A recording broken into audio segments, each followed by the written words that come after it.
Hello everyone, I am Parth Bhandari and today we are going to talk about electron-phonon interaction and Cooper pairs. So let us start from the basics of electron and phonons. Electrons are fermions with spin equal to 1/2 and in thermal equilibrium they behave according to the Fermi-Dirac statistics, which was given by Fermi and Dirac individually in the year 1926. The probability that a state with energy Ei is occupied by a fermion is given by f of Ei is equal to Ni over Si. Ni is the number of particles that can be present in a state Si, and Si correspond to the number of states that are present in a particular Ei, which is given by 1 upon 1 plus e to the power Ei minus Ef over kBt. Ef is the Fermi energy and kB is the Boltzmann constant. Whereas phonons are actually bosons. Phonon is described as the vibration of the atomic lattice. These vibrations can be quantized just like quantum harmonic oscillator and they behave as bosons.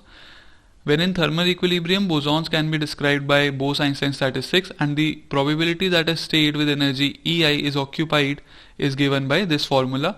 Here we do not enforce Pauli's exclusion principle since these are bosons and we obtain this particular formula, and as we can see there is a minute difference in these two.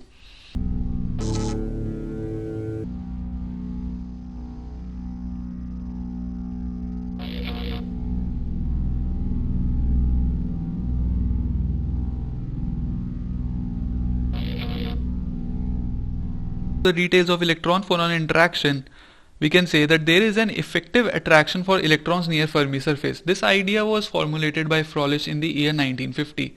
Electrons interact with each other via phonons of the crystal. The interaction of electron with a phonon causes the electron to carry a cloud of charge, which is called polaron, due to which the effective mass of electron changes and electron 2 sees that electron 1 is carrying some sort of positive charge.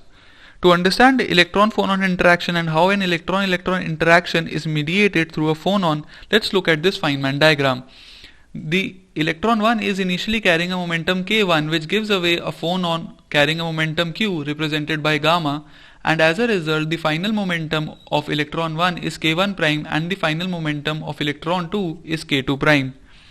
What Froelich did was, he took the potential of electrons' interaction with ions represented by equation 1, where R is the position of electron and Rn represents the position of our atoms.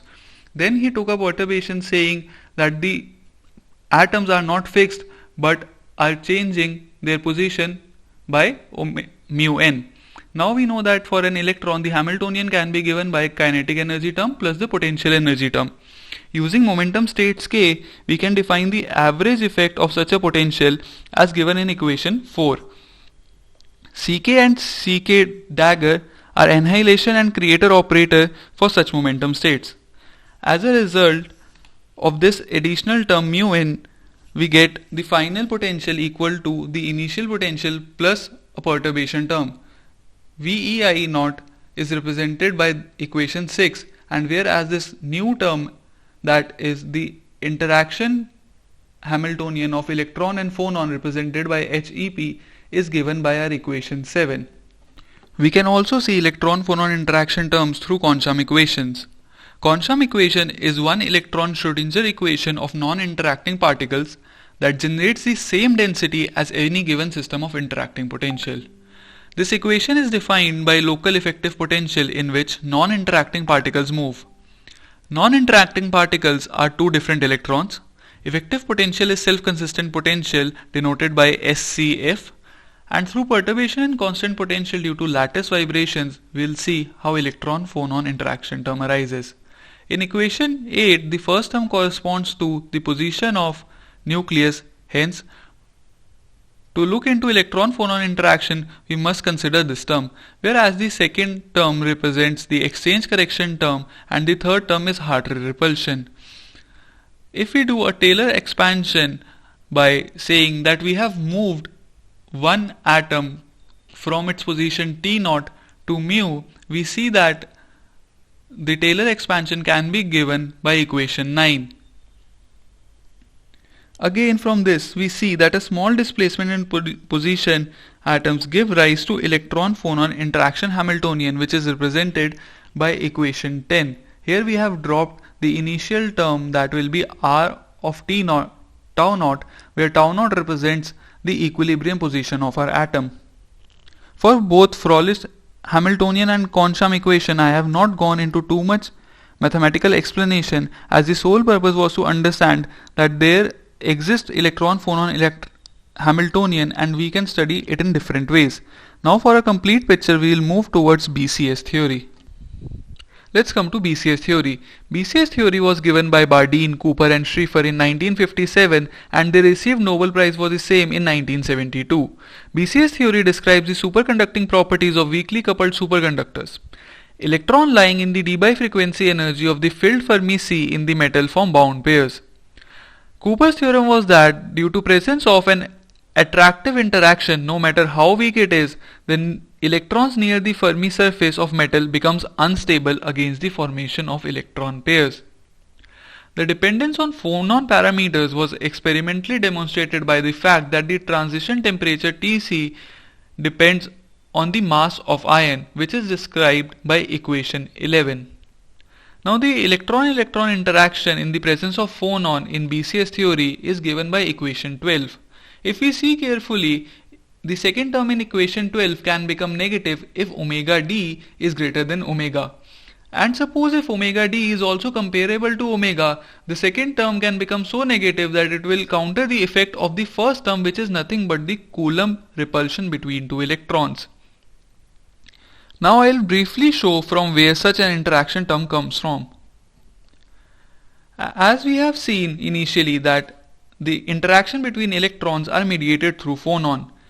If my initial state of the total system is defined or represented by I, the intermediate state is represented by int and the final state is represented by f, I can define an indirect interaction Hamiltonian between two electrons mediated by a photon by equation number 13. Now in equation 14 we see that initial energy, final energy and the intermediate energies can be defined by EI is equal to twice of epsilon k. E intermediate is epsilon k plus epsilon k prime plus h bar omega q, which is the energy of our phonon, and the final energy is again 2 times epsilon of k prime. This is because Bloch argued that minimum energy state should correspond to particles with equal and opposite momenta.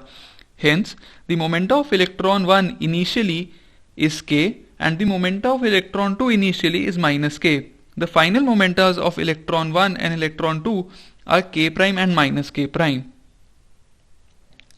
Following this, if we put this factor of equation 14 in equation 13, we get the final indirect Hamiltonian interaction term to come out to be same as the term which we discussed earlier, that is equation 12, and we see that equation 12 and 15 are comparable with each other as equation 19, which is just the product form of equation 18.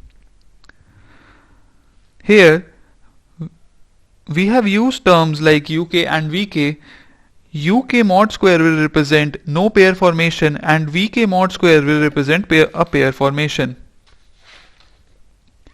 Now if we try to find out the average number of particles in our system, we can simply write equation n, equation 20 describing n.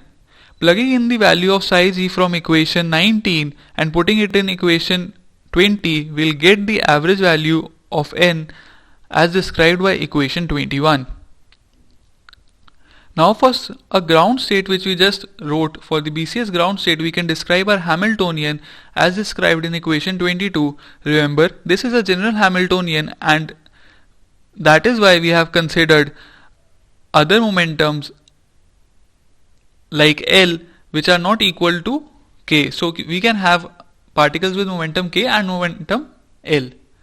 Now to find out the energy, what we will do is we'll minimize the energy of our ground state, and for that we'll use variational method. Remember, BCS state is not a form or cannot be obtained from any sort of or any level of perturbation theory. That is why we are using variational method here. Also we can describe the Hamiltonian by breaking into two parts like kinetic energy term and the potential energy term as described in equation number 24. The kinetic energy term will come out to be twice of summation over k mod Vk square times zeta k. Now what we will do is, we know that either our electrons will form a pair or they won't form a pair. So modulus of uk square plus modulus of vk square should be equal to 0. So what we can do is, we can say that uk is just like cos theta k and vk is just like sin theta k. Doing this substitution in the equation 23, we'll get two equations as shown in equation number 25. Solving equation number 25, we'll get tan 2 theta k is equal to minus delta k over zeta k. Now we'll define delta as our order parameter. While solving equation 25, we'll discover that either this delta can be equal to 0 or it can be described by equation 27. For delta is equal to 0, we have normal materials, whereas for delta as described by equation 27, we'll have superconductor. This is a very basic visualization of the fact that when electrons interact with phonons, they form Cooper pairs. Now I'll cover some application part where we'll talk about experimental exploitation of Cooper pairs. The most important thing that came out of formation of Cooper pairs was superconductivity. Along with formation of Cooper pairs, we need coherent states in order to observe superconductivity in any material.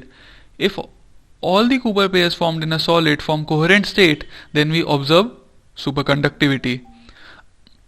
The bound pair that electrons make in the BCS ground state, that wave function is actually entangled, and this is harnessed in many experiments where we split Cooper pairs to obtain entangled pair of electrons in many experiments. This is done by fabricating an electron splitter.